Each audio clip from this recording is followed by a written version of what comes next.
Guys, while this is going on, let's update you. We have our 6th retirement of the day. Hideki Muto is climbing out of the car.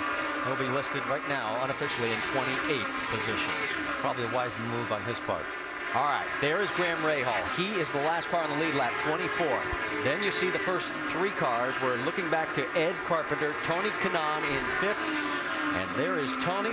Then behind him is Thomas Schechter in 6th, Ryan Hunter-Reay in 7th, Will Power in 8th.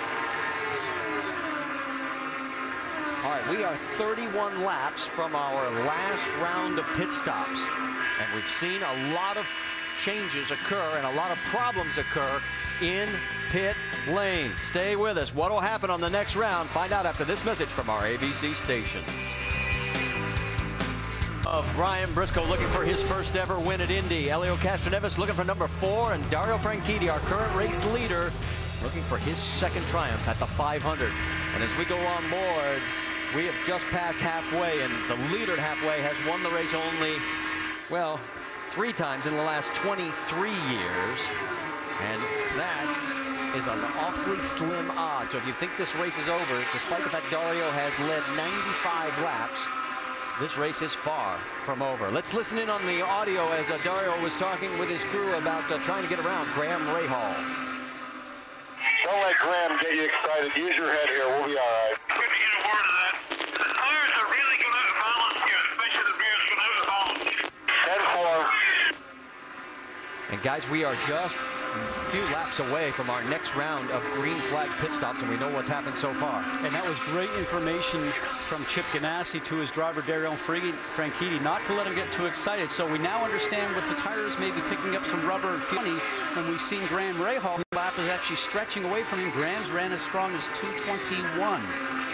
Franchitti is weighing the risk of getting around Rahal compared to trying to stay in front of Castroneves. And Castroneves at this point is not putting any pressure on Franchitti. He's giving him a lot of room. So they've almost said, let's just sit here for a little bit. Well, the gap for the last 8 laps between 1st and 2nd has remained about 0.8 of a second.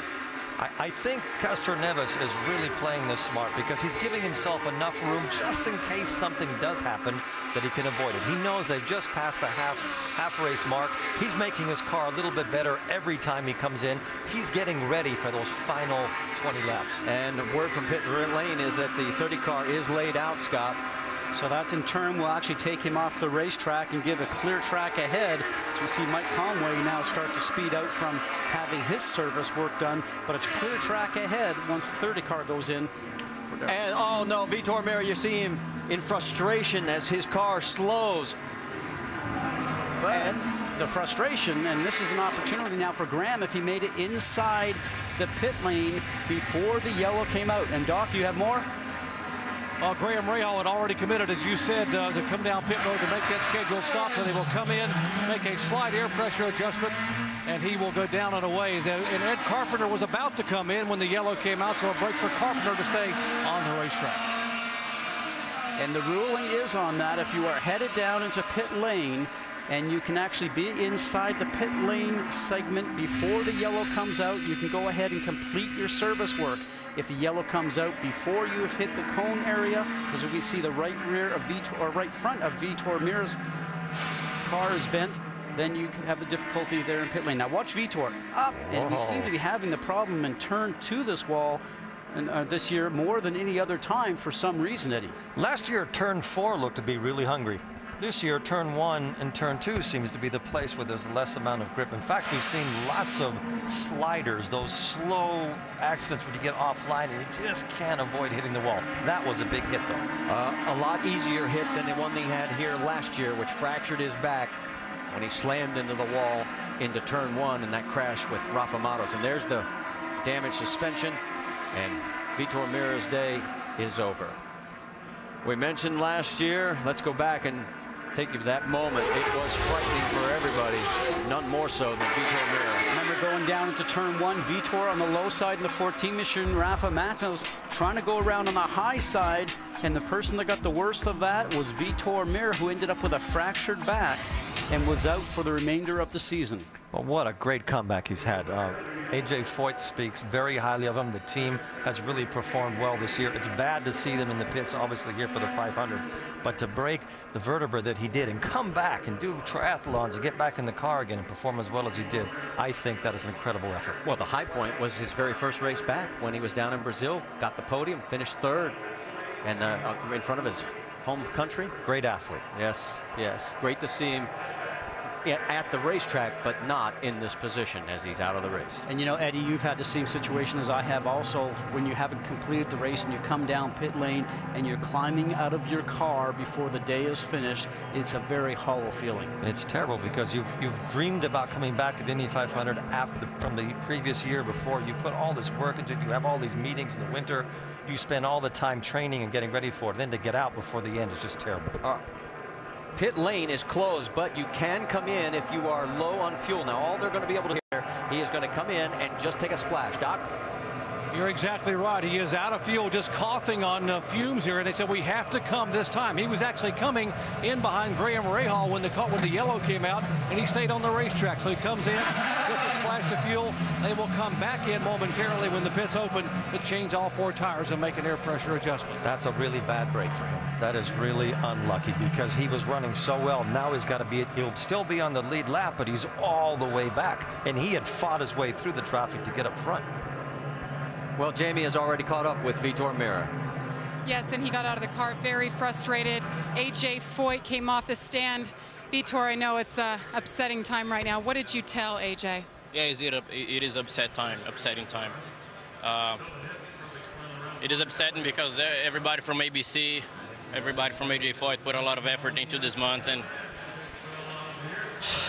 I mean, someone made a mistake. I came inside, got tires full of marbles, and didn't turn. I should have known better. Should have not get caught up in the moment. So I apologize for ABC supply, for the whole Foyt. I mean, the car was very good. Maybe not the fastest, but very, very good in traffic. It's a shame. After what happened last year, it's good to see Vitor Meira back here in the Indy 500, guys, and we're getting ready for pit stops down here. All right, thanks for the update, Jamie, as we're still waiting for pit lane to open up, and they'll have to do another lap around, so it gives us an opportunity to talk about, follow up on what Vitor was saying. Well, you know, Vitor, they did have a bit of a difficult month, had trouble getting the car up to speed, and as the month wore on, they were trying to also put the car in for AJ Foyt the fourth, and the grandson of AJ Foyt, and it didn't work out very well. We understand there was a heated moment in the garage back in Gasoline Alley, and then AJ decided to go and replace AJ the fourth with Jacques Lazier. That car did not get up to speed also, so they were trying for 2 cars this month, Marty, but ended up just with the one with Vitor Meira. The reason we're still waiting for pit road to open here on our 6th caution is they're trying to get the cars in the proper order so that everybody comes down pit road in the appropriate spot. All right, let's talk about what's coming up on ABC. It's Scoundrels. The series premiere is Sunday, June 20th at 9 Eastern, 8 Central. It stars Virginia Madsen and David James Elliott. The one thing that holds its family together is handcuffs. They've made crime a family business. As we mentioned, it's our 6th caution as we get ready for another round of pit stops, and this has been probably the most frightening moment for everybody. It's like, which team's going to make the next mistake? We've had several so far, 3. A good team owner would have gotten all of his group together after that first pit stop and calmed everybody down. It's more important to do it right than to be a half a second quicker and run the possibility of a tire coming off. And both Penske and Ganassi have put a little bit of a problem in their planning by having that happen to them. All right, here they come down pit road. Ed Carpenter, remember he was 4th when he had to pit. He's now 19th. Let's quickly check in first with Rick DeBrule. And Tony Kanaan has been in a fuel-saving mode up until now. Probably going to continue on. Their goal right now, a quick change in the front wing, not much. Get him back out. He was almost out of fuel, guys. He had to come in. And it looks like they're having a little bit of difficulty as they finally get him back out. And here come our race leaders as everybody is taking advantage. Vince? Well, Dario Franchitti has led more than 100 laps today. It's been a dominating performance. He's there in the middle, had a bit of a vibration, as did Briscoe and Castroneves. They're all going with fresh tires, thinking that will take care of the vibrations. And look at the rage race off pit road, and you can see Dario Franchitti and Castroneves hold station. Tony Kanaan picks up a spot. Briscoe loses one. Here comes Will Power back into play, and Scott Dixon's crew have